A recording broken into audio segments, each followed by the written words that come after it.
दिलीप सिंह बिष्टमाथि हात हाल्नुभन्दा पहिले नेपाल प्रहरीले ध्यान दिनुपर्ने कुराहरू। निर्मला प्रकरणमा कञ्चनपुर जिल्ला अदालतले 8 प्रहरीलाई सफाई दिएपछि कञ्चनपुर प्रहरी उत्साहित देखिएको छ। कञ्चनपुरका एसपी मुकुन्द मरासिनीले दिलीप सिंह बिष्टमाथि हात हाल्दाको सम्भावित अवस्थाबारे बुझ्ने कामलाई तीव्रता दिइरहेका छन्। उनले प्रकरणसँग जोडिएका समाजमा प्रभाव राख्ने र राजनीतिक दलका मान्छेहरूसँग कुरा गर्ने गति पनि बढाएका छन्। 1-2 दिनमै दिलीप सिंह बिष्टलाई समात्ने हल्लाले पनि बजार तातेको छ। उसो त प्रहरीको यो प्रयास पहिलो पटक भने होइन। बितेका 2 वर्षमा सिङ्गो नेपाल प्रहरीको ध्यान घटनाको गहिरो अनुसन्धानमा भन्दा पनि दिलीप सिंह बिष्टलाई फ्रेम गर्नैमै केन्द्रित छ। दिलीपलाई फसाउनका लागि बनाएको ग्रान्ड डिजाइन प्रहरी एक्लैले सफल पार्न नसकेर मात्रै हो, नत्र दिलीप जेलमा कोचिएको महिनौं भइसक्थ्यो। निर्मला प्रकरण यता जिल्लाका प्रमुख सरकारी वकिल भएर आएका 5 जनाले भौतिक प्रमाण नखोजेको भए प्रहरीले खेल खत्तम गरिसकेको हुन्थ्यो। तर अहिलेको अवस्था भने फरक छ। अदालतले 8 प्रहरीलाई सफाई दिएपछि माहौल बनेको बुझाइमा देखिन्छ। प्रहरी दिलीपका पक्षमा बोल्नेहरूको संख्या कम हुँदै गएकोमा प्रहरी पनि दङ्ग छ। सरकारी वकिलहरू पनि दबावमा छन्। उनीहरूले धेरै दिन थेग्न सक्ने अवस्था छैन। सत्ताधारीहरूको एउटा झुण्डले आन्दोलन उठ्न नदिने आश्वासन दिएकाले पनि प्रहरी हौसिएको छ। त्यसैले केही दिनभित्रै दिलीप सिंह बिष्टमाथि अभियोग चलाइयो भने आश्चर्य नमाने हुन्छ। पछिल्लो समय निर्मला प्रकरणको विकासक्रम महत्त्वपूर्ण मोडमा पुगेको छ। यो प्रकरणलाई राज्यले सही तरिकाले ह्यान्डलिङ गर्न नसक्दा राज्यका सबै अङ्गहरूको आन्द्राभुडी देखिन थालेको छ। राजनीतिले अपराधी संरक्षण गरिरहेको छ। सरकारले विधिको शासन विरुद्ध लगानी गरिरहेको छ। प्रहरीले मनोगत अनुसन्धानका आधारमा अभियोजनको सिफारिस गरिरहेको छ। अभियोजनकर्ताहरूले हार्दा घाटा नहुने मुद्दा अदालत पुर्याइरहेका छन् र न्यायले कोरा कल्पनामा आधारित न्याय निरूपणमा गर्व गरिरहेको छ। गहिरिएर हेर्ने हो भने निर्मला प्रकरणले हाम्रो सिङ्गो राज्य प्रणालीको धज्जी उडाइरहेको छ। यो महत्त्वपूर्ण उपलब्धि हो, किनभने लुकेर बसेका वा तराज फैलाएर दबाइएका विकृतिहरूबारे जनताले थाहा पाउन थालेका छन्। जब जनताले थाहा पाउन थाल्छ, सकारात्मक परिवर्तनका लागि नयाँ आन्दोलन अङ्कुरित हुन थाल्छ।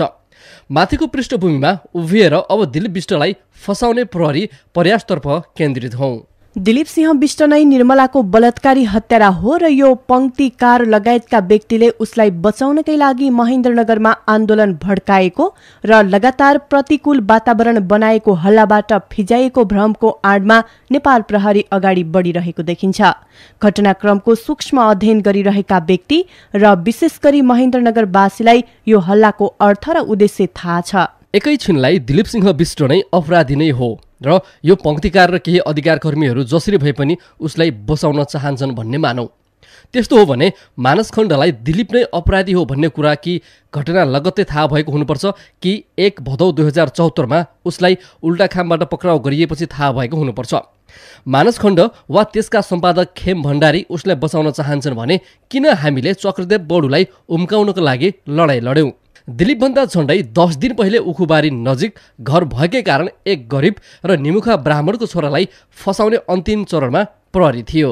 सार्वजनिक मुद्दाको आवरणमा बडुलाई निर्मलाको बलात्कार र मुद्दाको अभियुक्त बनाउने लगभग पूरा तयारी भइसकेको बेला मानसखण्डले त्यो कुराको भण्डाफोड गर्यो र बडु रिहा भए। चक्रलाई हामीले फस्न दिएको भए दिलीपतिर त प्रहरीको नजर पनि पुग्ने थिएन। दिलीप छुटेको झण्डै 2 महिनामा प्रदीप राउल र विशाल चौधरीलाई पक्राउ गरी तत्कालीन प्रहरी महानिरीक्षक सर्वेन्द्र खनालले उनीहरू नै निर्मलाको बलात्कारी भएको काठमाडौँबाट सार्वजनिक अभिव्यक्ति दिए र दुवैजनालाई अभियोग लगाउने तर्खर गरे। मलाई कुटपिट पनि गरियो धेरै हैन, हिजोमा मुताउँछु पनि भनिरहेको थिए हैन। अनि पछि या त तिमीलाई सिधै यो माइती घरमा यो जुलुस भइरहेको थियो हैन, त्यही जुलुसमा लगेर तिमीलाई त्यही छोडिदिन्छु अनि त्यही तिमीलाई त त्यो जनताहरूले नै मारिदिन्छ भनिरहेको थियो हैन। अनि त्यसपछि के भनिरहेको थियो भनेपछि त्यो तिमीलाई त दौडेर यसलाई त सर हैन दौडाएर हैन पछाडिबाट गोली हानेर मारिदिनु पर्ने अनि भन्नुपर्ने कि निर्मलाको हत्यारा भाग्ने क्रममा हामीले गोली हानेर मारियो भनेर भन्नुपर्ने भनिरहेको थियो हैन। अनि त्यसपछि फेरि भनिरहेको थियो कि हैन तिमी धेरै दुःख पाउँछौ भाइ भनिरहेको थियो। मैले भने सर मेरो डिएनए सिएनए सब टेस्ट गर्यो हैन सर, यदि मेरोबाट केही प्रमाण आउँछ भने म फाँसी दिन तयार छु मैले भनिरहेको थिएँ सर हैन। मलाई कसले फसाइरहेको सर त्यो मलाई थाहा छैन हैन, तर मलाई थाहा छैन सर मलाई कसले फसाइरहेको भनेर मैले त्यहाँ सोधे पनि थिएँ भने थिएँ। बाबु तिमीलाई कोहीले फसाएको होइन अनि तिम्रो साथीले नाम दिइरहेछ, तिमीले गरेको होला त्यसरी नाम दिइरहेछ भने अरे सर मैले गरेको भए त मेरो पनि केही डिएनए सिएनए सब प्रमाण मेरो मिल्नु पर्ने, मेरो प्रमाण किन मिलिरहेको छैन त? अनि मलाई पनि पहिला यो कञ्चनपुरमा समाएर मेरो अनुसन्धान गरिसकेर अनि मलाई किन छोडेर अनि पछि फेरि अहिले समाउनुको कारण के हो नि? अनि मलाई नै सबै यहाँ ठुलो मान्छेहरू मिलेर मलाई फसाउने कार्यक्रम गरिरहेको छ। मलाई फसाउनेहरूलाई कडाभन्दा कडा कारबाही हुनु पर्यो म भन्न चाहन्छु। भित्र धेरै कुटपुट गरियो, मेरो खुट्टामा पनि हान्यो होइन, धेरै हान्यो। अनि उफेर त्यो सिलिङ पनि छुन लाग्यो सर। अनि यहाँ साब्रामा अनि त्यो लट्ठी राखेर दायाँ बायाँ टेकियो होइन, टेकियो अनि धेरै थप्पड पनि हान्नुभयो। उता धेरै यातना दियो होइन, धेरै यातना दिने क्रममा त्यसैले मैले पनि त्यो धेरै यातना दिने हुनाले त्यसैले मैले स्वीकार गरेको हो त्यहाँनिर। अनि मलाई थाहा थियो कि मैले केही गरेको छैन, म बाँचिहाल्छु, मेरो प्रमाण केही मिल्दैन, म बाँचिहाल्छु। सबै मेरो उतातिरबाट नि कोही न कोहीले मलाई मानिसहरूलाई थाहा थियो प्रदीप र विशाल पनि वास्तविक अपराधी होइनन्। फेरि प्रहरीले निमुखा जनताको छोराहरूलाई फसाउन खोजिरहेको छ। हामीले अनुसन्धान थाल्यौं र पायौं प्रदीप र विशाल दुवैजना निर्मलाको बलात्कारपछि हत्या भएको 10 साउन 2075 मध्याह्नतिर स्थानीय भगतपुर चोकबाट कुखुरा चोरीको आरोपमा पक्राउ परेका थिए र त्यो रात महेन्द्रनगर वडा प्रहरीको हिरासतमा रहेका थिए। हिरासतमा रहेको प्रमाण नै पाइएपछि बाध्य भएर प्रहरी पछाडि हटेको थियो। त्यो तथ्य सबैभन्दा पहिले प्रकाशन गरेर प्रहरीको अर्को दुष्प्रयास यही पंक्तिकारले विफल पारेको हो। प्रदीप र विशाललाई उम्काउन हामीले त्यो काम नगरेको भए अहिले उनीहरू जेलमा सडिरहेका हुन्थे र दिलीप बिष्ट यस्तो जन्जालमा पर्दैन थियो। दिलीप बिष्टसँग नेपाल प्रहरीको इगो टाँसिएको छ। उसमाथि अभियोग लगाउन सके एकातिर नेपाल प्रहरी ठिक ठहरिन्छ भने अर्कातिर महेन्द्रनगरको आन्दोलन गलत प्रमाणित हुन्छ र हामी सबै भड्काउवादी गनिन्छौं। यही इगोमा मात्रै प्रहरीले काम गरिरहेको हो। दिलीपलाई कानूनले दिएको सुविधा अनुसार हिरासतमा राखेर प्रहरीले अनुसन्धान गरिसकेको छ। डिएनए नमिलेपछि हाजिर जमानीमा छोडिएको उसलाई फेरि हिरासतमा राख्न मिल्दैन। सोझै अदालतमा अभियोग चलाउनै पर्ने हुन्छ। अभियोग चलाउनका लागि भौतिक प्रमाण चाहिन्छ र त्यस्तो प्रमाण प्रहरीले कहिले पाउन सक्दैन, किनभने प्रमाण भरि त सबै प्रहरीले नै मेटाइसकेको छ। अंगुर जीसीको हावादारी परिस्थिति जन्ने प्रमाणलाई लागि भनेर यो ठुलो जघन्य अपराध हो र यसमा निर्मलले न्याय पाउनुपर्छ भनेर त्यसको अनुसन्धान सिलसिलामा खडेर आएको हो। त्यही क्रममा चाहिँ म आफै निलम्बन भएँ, त्यसपछि अदालतमा मुद्दा खेपेँ। अहिले मलाई लगभग 22.5 महिनाको अवस्था भयो। यो बेलासम्म म नै अन्यायमा परेँ, मैले निर्मलालाई न्याय दिलाउन सकिनँ। तर निर्मलालाई न्याय दिलाउनको लागि मैले त्यति बेला जुन अनुसन्धान गरेका थिएँ, अब त्यो अनुसन्धानले नै अब भ्यालिडेसन पाउने छ, किनभने अब त्यसले वैधता पाउनै पर्छ। मलाई चाहिँ जुन अभियोग लगाइएको थियो, जो दिलीप सिंह बिष्ट मैले पक्रेको अभियुक्त भनेर, उसलाई चाहिँ टर्चर दिएको कारणले उसलाई यातना दिएर चाहिँ उसलाई बयान गराइयो भनेर मैले लिएको बयानलाई चाहिँ त्यति बेला वैधता दिएन भनेपछि अब त्यो बयानले वैधता पाउँछ र अब निर्मलाले पनि न्याय पाउँछिन् भन्ने कुरामा म विश्वस्त छु। ठुलै आविष्कार ठानेर नेपाल प्रहरी दिलीप सिंह बिष्टकै वरिपरि केन्द्रित हुनुको पनि अर्थ छ। यताउता खोज्न थाल्यौं भने वास्तविक अपराधीसम्म पुग्ने बाटो बन्छ र त्यो बाटोमा हिँडेर भविष्यका अनुसन्धानकर्ता खास अपराधीसम्म पुग्छन् भन्ने थाहा पाएरै प्रहरी दिलीपकै वरिपरि घुमिरहेको हो। केही कथा कहानीलाई परिस्थितिजन्य प्रमाण बनाएर नेपाल प्रहरी दिलीपलाई अदालतको कठघरामा पुर्याउन चाहन्छ। सरकारी वकिलहरूले भौतिक प्रमाण मागिरहेका हुनाले मात्रै अहिलेसम्म दिलीप बिष्ट स्वतन्त्र छ। अन्यथा नेपाल प्रहरीले निमुखाहरूलाई दोषी बनाएर जेल कोच्ने आफ्नो गौरवशाली परम्परामा अर्को इँटा थपिसकेको हुन्थ्यो। हिजो पनि प्रहरीले दिलीप सिंह बिष्टमाथि अनुसन्धान गरेकै हो र अब पनि गर्न सक्छ। प्रहरीको अनुसन्धानको बाधक कोही बनेको होइन। 1 भदौमा दिलीपलाई समातेर 4 भदौमा अदालत पेश भएपछि मात्रै आन्दोलन सुरु भएको हो। दिलीप निर्दोष भएको दाबीका साथ आन्दोलन भएको हो र त्यो दाबीमा अहिले पनि दम छ। दिलीपलाई महेन्द्रनगरवासीले निर्दोष दाबी गर्ने आधार कमजोर छैनन्।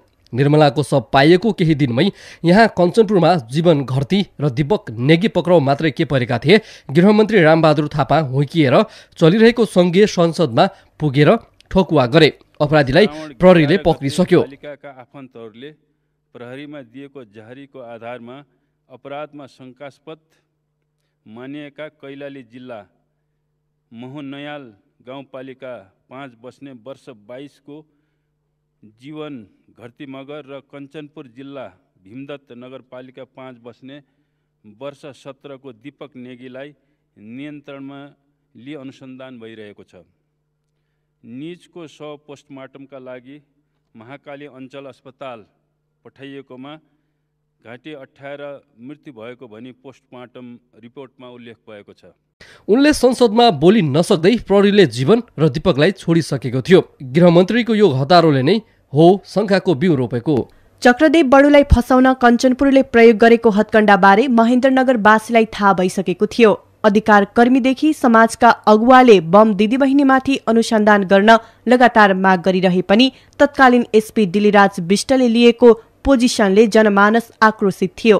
त्यो सबै आक्रोश दिलीपलाई 4 भदौमा सार्वजनिक गरे लगत्तै मदनचोकबाट अभिव्यक्त हुन सुरु भइसकेको थियो। महेन्द्रनगरको आन्दोलनलाई कलुषित साबित गराउने र न्यायका पक्षमा रहेका व्यक्तिलाई आम जनमानसको दृष्टिमा गिराउने प्रयत्नमा प्रहरी निरन्तर लागिरहेको छ। तर सत्य छिट्टै विस्मृतिमा नजाने भएकोले प्रहरीको त्यो दुस्साहस सफल हुन सकेको छैन। कञ्चनपुर जिल्ला अदालतले 8 प्रहरीलाई सफाई दिएपछि भने अब काम फत्ते गर्ने अन्तिम मोडमा देखिन्छ प्रहरी। दिलीप नै अपराधी भन्ने भौतिक प्रमाण पेश नगरेसम्म भने प्रहरीले अब उठाउने गलत कदमले फेरि एकपटक महेन्द्रनगर आन्दोलनको आगोमा दन्किने जोखिम कायमै छ। किनभने जनताले जङ्गली राज स्वीकार्ने सम्भावना कम छ। दिलीपलाई प्रहरीले फ्रेम गर्नु अघि केही कुरामा ध्यान दिन जरुरी छ। ध्यान नदिए नेपाल प्रहरीको निधारमा अर्को कलङ्क लाग्नबाट कसैले जोगाउन सक्दैन। ध्यान दिनुपर्ने ती कुराहरू हुन्: 1. आन्दोलनलाई राम्ररी बुझ। प्रहरीको वर्तमान नेतृत्वले निर्मला प्रकरणसँग जोडिएको महेन्द्रनगरको आन्दोलनलाई राम्रोसँग बुझ्न जरुरी छ। त्यो आन्दोलनका 3 भाग छन्। पहिलो 11 साउनदेखि 13 साउनसम्मको आन्दोलन, दोस्रो 4 भदौदेखि 7 भदौको आन्दोलन र तेस्रो 8 भदौको आन्दोलन। निम्बुखेडाको उखुबारीमा निर्मलाको शव पाइएपछि 11 भदौबाट सुरु भएको आन्दोलन निर्मलाको अन्त्येष्टिको अघिल्लो दिन 13 भदौसम्म चलेको हो। यो आन्दोलनमा विशेष गरी भीमदत्त नगरपालिकाका वडा नम्बर 2 र वडा नम्बर 18 का बासिन्दाहरूको बाहुल्यता थियो। उनीहरू सालघारी प्रहरी बिटले घटनाप्रति देखाएको उदासीनताबाट आक्रोशित थिए। निर्मलाकी आमा दुर्गादेवी पन्तले आन्दोलनका माग विपरीत अचानक निर्मलाको सद्गत गर्न मन्जुरी दिएपछि आन्दोलन टुङ्गिएको थियो। अहिले आएर सबैभन्दा बढी कलुषित उल्टाखाम र निम्बुखेडाका जनताको यही आन्दोलनलाई गर्ने कोसिस भएको छ। जिल्ला अदालतले 8 प्रहरीलाई सफाई दिएपछि जारी फैसलाको समरीमा यही आन्दोलनका आन्दोलनकारीले परमार लुटेर लगेको भनिएको छ। अहिले त्यस क्षेत्रमा अदालतको यो ठहरप्रति प्रष्ट रोष देखिन्छ। 14 साउनदेखि 4 भदौसम्म अर्थात् झण्डै 3 हप्ता महेन्द्रनगरमा कुनै किसिमको आन्दोलन भएन। त्यस अवधिमा प्रहरीले अनुसन्धान गरिरह्यो। अधिकार कर्मीहरू र नागरिक समाजले भने प्रहरी र प्रशासनिक अधिकारीहरूलाई दबाब दिइरहेका थिए। अनुसन्धानका नाममा जीवन, दीपक र चक्रलाई फसाउने प्रहरी प्रयासले जनमानस सशङ्कित हुँदै गयो। 3 साताको यस्तो शान्तिपूर्ण वातावरण पाएको प्रहरी अहिले आन्दोलनका कारण अनुसन्धान गर्न नपाएको रोइलो गरिरहेको छ। 14 साउनदेखि 4 भदौसम्म सडकमा कुनै आन्दोलन थियो भन्ने प्रमाण छैन प्रहरीसँग, किनभने आन्दोलन भएकै थिएन। 4 भदौमा दिलीप सिंह विष्टलाई सार्वजनिक गरेपछि बेलुकादेखि नै मदनचोकमा आन्दोलन सुरु भयो र 7 गते नपुग्दै आन्दोलनले विकराल रूप लियो। यो आन्दोलनको प्रष्ट माग थियो कञ्चनपुरका एसपी दिलीराज विष्ट र डीएसपी ज्ञानबहादुर सेठीको सरुवा र निष्पक्ष अनुसन्धान बम दिदीबहिनीको घरसहित आन्दोलन चर्किँदै जाँदा 7 भदौमा नेपाल सरकारले एसपी विष्ट र डीएसपी सेठीलाई मात्र होइन, आन्दोलनले सरुवा नमागेका सिडिओ कुमार खड्कालाई पनि जिल्लाबाट हटायो। त्यति मात्र होइन, सरकारले 1 कदम अघि बढेर उच्चस्तरीय छानबिन समिति पनि गठन गर्यो। यो त मागे भन्दा धेरै थियो। त्यसकारण सरकारको यो कदमको भव्य स्वागत भयो र हामी सबैले आन्दोलन स्थगित भएको घोषणा गर्दै जिल्लाका नयाँ अधिकारीहरू र उच्चस्तरीय छानबिन समितिलाई काम गर्नका लागि सहज वातावरण बनाउन सार्वजनिक आह्वान गर्यौं। मेरो फेसबुक टाइमलाइनमा गएर हेर्यो भने धेरै कुराहरू प्रष्ट हुनेछ। आन्दोलनले मागेको भन्दा सरकारले धेरै दिए पनि 8 भदौ एका बिहानै अचानक फेरि आन्दोलन भड्कियो, झन खतरनाक तरिकाले। त्यो दिन महेन्द्रनगरमा त्रासपूर्ण वातावरण थियो। बसपाकमा अलपत्र परेका मजदुरहरू समेत संलग्न आन्दोलन हिंसात्मक बन्यो। शनि खुनालाई गोली लाग्यो, दर्जनौं घाइते भए। भीमदत्तका मेरको घरमा आक्रमणको प्रयास भयो। पत्रकार भण्डारी लगायतले त्यस दिनको आन्दोलनलाई भड्काउवादीहरूको आन्दोलन भन्दै विरोध गरे। भण्डारीले लगातार फेसबुक मार्फत त्यस दिनको आन्दोलन असामाजिक तत्त्वको आन्दोलन भन्दै 2 दर्जन पटक फेसबुक स्ट्याटस लेखे। ती स्ट्याटस अझै टाइमलाइनमै छन्, डिलिट गरिएका छैनन्। 8 गतेको आन्दोलन नेतृत्वविहीन थियो र शनि खुनालाई गोली लागेपछि आफै हराएर गयो। 9 भदौदेखि धरना दिने, ज्ञापन बुझाउने जस्ता शान्तिपूर्ण तरिकाबाट मात्रै दबाव दिने क्रम जारी रह्यो। उच्च स्तरीय छानबिन समितिले पनि 9 भदौबाटै काम थालेको हो। सो समितिको काम प्रभावित हुने गरी कुनै आन्दोलन भएको छैन। सिङ्गो समाजले त्यो समितिलाई पुरापुर सहयोग गरेको हो। यो पृष्ठभूमि नबुझेर प्रहरीले महेन्द्रनगरको आन्दोलन खेम भण्डारी वा शारदा चन्दले भड्काएको भन्ने भ्रमका साथ दिलीप सिंह विष्टमाथि हात हाल्न खोज्यो भने परिणाम घातक पनि हुन सक्छ। हाम्रो तेजोबोध गर्ने प्रयासमा दिल्ली विष्ट र अङ्गुर जसी प्रमुख कार्यकर्ता रहेको अभियानले धेर थोर सफलता पाएको छ। तर महेन्द्रनगरमा उनीहरूको त्यो हल्लाप्रति गल्लीको कुकुरलाई पनि विश्वास लागेको छैन, केही आफन्त र चाटचुटे प्रवृत्तिका व्यक्तिहरू बाहेक। 2 हावादारी प्रमाणको भर नपर। दिलीप सिंह विष्टलाई फेरि पक्राउ गरेर अभियोग चलाउनुभन्दा पहिले भौतिक प्रमाण जुटाउन प्रहरीको लागि एकमात्र सुरक्षित उपाय हो। आफूलाई नेपालकै धुरन्धर अनुसन्धानकर्ता दाबी गर्ने अङ्गुर जीसीको कोरोकल्पनामा आधारित भएर प्रहरी हिँड्यो भने फेरि एकपटक प्रहरीको शाख सङ्कटमा पर्ने निश्चित छ। घटनास्थल र अपराधमा संलग्न व्यक्ति सङ्ख्याको यकिन नगरी दिलीप सिंह विष्टलाई अभियुक्त बनाउने प्रयासले नै देखिन्छ अङ्गुर जीसी र नेपाल प्रहरीको जिनियसनेस। कहीँ कतै त्यस्तो फौजदारी संहिता होला कि जसले एउटा व्यक्तिको ठम्ब्याइलाई भौतिक प्रमाण मानोस्, तर नेपालमा यस्तै भइरहेको छ। दिलीपले उखुबारीमै निर्मलाको बलात्कार र हत्या गरेको खुलेआम बोल्ने जीसी लगायतका प्रहरीहरूसँग घटनास्थल त्यही हो भने कुनै प्रमाण छैन। सडकबाट निर्मलालाई उचालेर उखुबारीमा लग्दा साउनमा हलक्क उम्रेका झारपातको एउटै मुन्टो भाँचिएको थिएन। तर पनि नेपालका महान अनुसन्धानकर्मीहरू छाती ठोकेर हास्यास्पद तर्क दिइरहेका छन्। प्रमाण खोज्नेहरूले कथा कहानी खोज्न थालेपछि नेपाल प्रहरीको ल्याकत त उदाङ्गिने नै भयो। 3 यता हुन सक्छ दिलीप विरुद्ध भौतिक प्रमाण। दिलीप नै अपराधी हो भने अङ्गुर जीसी जस्ता गफाडीका पछाडि नलागी नेपाल प्रहरीले भौतिक प्रमाणको जोहो गर्दा राम्रो हुनेछ। अहिले पनि प्रमाण कहीँ न कहीँ सुरक्षित राखिएको हुनुपर्छ। निर्मलाको सुरुवाल, कपी, अम्बाको थैली र साइकल लुटिएकै हो भने पनि माथिल्लो आङको वस्त्र कसैले प्रहरीले नै लुकाइराखेको अनुमान छ। त्यो खोज्नु पर्यो। अहिले पनि त्यसमा बलात्कारीको ब्रिय, रौँ वा फाइबर पाइन सक्छ। निर्मलाको माथिल्लो अङ्गको वस्त्र भेटाउन नसके प्रहरीले एउटा अर्को ठाउँबाट दिलीप विरुद्ध भौतिक प्रमाण जुटाउन सक्छ। त्यो हो भारतको विख्यात प्रयोगशालामा परीक्षण भइसकेको दिलीपकै सर्टको टुक्रा र त्योसँगै पाइएको कन्डोम। प्रहरीका अनुसार प्रयोग भइसकेको कन्डोम फेला पारिएको हो। त्यसमा वीर्य पनि त भेटियो होला। त्यो वीर्य दिलीपकै हो भन्ने प्रयोगशाला रिपोर्ट छ भने मजबुत भौतिक प्रमाण त्योभन्दा अरू के हुन सक्छ? वीर्यको कुरा उठ्छ भनेर नै होला सम्भवतः प्रहरीले त्यो कन्डोम पनि गायब बनाइसकेको छ। अर्कोतर्फ भारतको विख्यात प्रयोगशालामा परीक्षण भइसकेको भनिएको दिलीपको सर्टको टुक्रा पनि बलियो भौतिक प्रमाण बन्न सक्छ। 3 भदौ बिहान सादा पोसाकका प्रहरीले नासपाती किन्ने बहानामा घरको बरन्डामा झुन्डिएको दिलीपको सर्टबाट खल्ती च्यातेर ल्याएको आरोप पनि त्यही परीक्षणबाट गलत साबित हुन सक्छ। परीक्षण गरिएको सर्टको टुक्रा 10 साउनदेखि नै उखुबारीमा थियो भन्ने परीक्षणबाट देखिएको छ भने दिलीप विष्ट नै बलात्कारी हत्यारा हो भन्ने प्रमाणित हुनेछ। किन त्यो परीक्षण प्रतिवेदन लुकाएर बसेको छ प्रहरी? प्रयोगशालाले त्यो कपडाको टुक्राको कार्बन डेटिङ गरेर पक्कै पनि उखुबारीको माटोको सम्पर्कमा आएको समय ठ्याक्कै मिनेट र सेकेन्ड समेत निकाल्न सकिन्छ लेखिदिएको छ होला। किन त्यता हेर्दैन प्रहरी? प्रहरीले अहिलेसम्म दिलीपको सर्टको त्यो टुक्राको प्रयोगशाला रिपोर्ट लुकाएर बस्नुको तात्पर्य छ। त्यो टुक्रा 10 साउनमा नभई 3 भदौमा मात्रै उखुबारीको माटोको सम्पर्कमा आएको हुनाले प्रहरीले रिपोर्ट लुकाएको हो। नक्कली प्रमाण खडा गर्ने प्रहरी प्रयासको तगडा सबुत बन्न सक्ने भएकाले नै परीक्षण प्रतिवेदन लुकाइएको हो। कञ्चनपुर जिल्ला अदालतले त्यो प्रतिवेदन र त्यसको व्याख्या मागेको भए 8 प्रहरी कृत्य प्रमाण बनाउने अभियोगमा जेल चलान भएको हप्तौं भइसक्थ्यो। सरकारी वकिलहरूले अब पुनरावेदनका क्रममा उच्च अदालतमा सर्टको त्यो टुक्राको परीक्षण रिपोर्टको कुरा उठायो भने अवस्था उल्टिन सक्छ। उखुबारीबाट बरामद कन्डोम र सर्टको टुक्रा दिलीप विरुद्धका भौतिक प्रमाण बन्न सक्छन्। यदि ती दिलीप विरुद्ध प्रमाण बन्न सकेनन् भने स्वयं प्रहरी विरुद्ध नक्कली प्रमाण खडा गर्ने कसुरका प्रमाण बन्नेछन्। संक्षेपमा ती 2 वस्तु वास्तविक प्रमाण हुन्। निर्माण प्रकरणलाई सुल्झाउन सक्ने ती 2 वस्तुतिर किन ध्यान गएको छैन नेपाल प्रहरीको? 4. परिस्थितिजन्य प्रमाण मात्रै भर नपर्दा भलो। फौजदारी सिद्धान्तले परिस्थितिजन्य अर्थात् सर्कमस्टान्सियल प्रमाणलाई पनि अन्तिम प्रमाण मान्न सक्ने बाटो खोलिदिएको छ। भौतिक प्रमाण नभएको अवस्थामा अभियुक्तले स्वीकारोक्ति कन्फेसन दिएको अवस्थामा सर्कमस्टान्सियल प्रमाणलाई अन्तिम प्रमाण मान्न सकिने फौजदारी सिद्धान्त छ। तर अभियुक्तले गरेको कन्फेसन र सर्कमस्टान्सियल प्रमाणबीच तादाम्य जरुरी हुन्छ। जिल्ला प्रहरी कार्यालयको केरकार कक्षमा दिलीप सिंह विष्टले दिएको कन्फेन्सनलाई नेपाल प्रहरीले अन्तिम प्रमाण मान्ने लज्जास्पद सोच पालेको छ।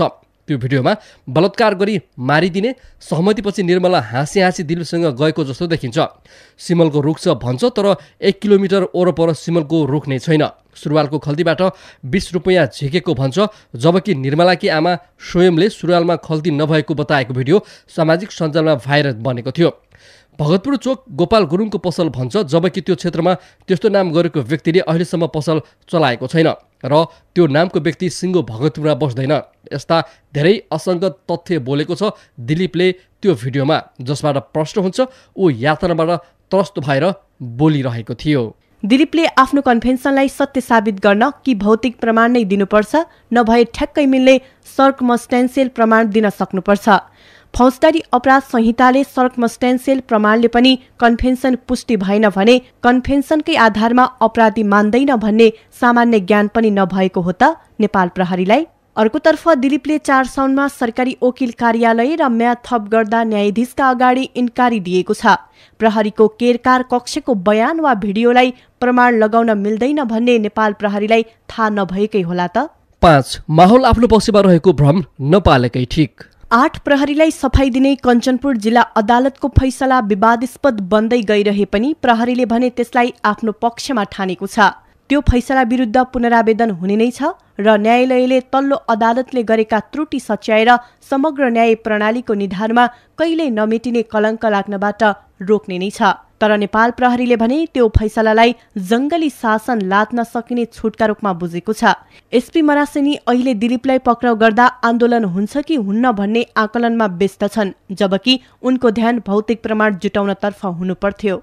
प्रमाण आधारित न्याय प्रणालीका पक्षमा हुनुपर्ने प्रहरी हावादारी गफमा आधारित न्याय निरूपणको नयाँ विकृतिबाट हौसिनु दुर्भाग्य हो। निरङ्कुश न्याय प्रणालीमा चाहिँ स्वेच्छाचारी अभियोजनको प्रयास प्रहरीले गरिरहेको जनमानसले देखिरहेको छ। सत्ताधारीहरूको एउटा झुण्डको बहकाउमा आएर फेरि अभियोजनकर्ताले उहिले अस्वीकार गरिसकेका आधारमा दिलीप सिंह विष्टलाई अदालतको कठघरामा पुर्याउने धृष्टता नेपाल प्रहरीले गर्यो भने त्यसबाट दुष्परिणाम बाहेक अरू प्राप्त हुने छैन।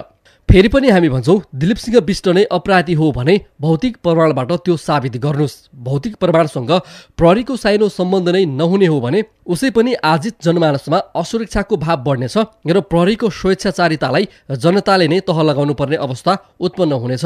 किनभने राजनीति गर्नेहरू अपराधी संरक्षण गर्ने, अभियोजनकर्ताहरू हारे पनि फाइदै हुने मुद्दा मात्रै चलाउने र न्यायालयले लफ्फाजी शैलीको न्याय निरूपण गर्ने अवस्थामा जनता प्रतिक्रियात्मक हुन सक्छ। चेतना भया।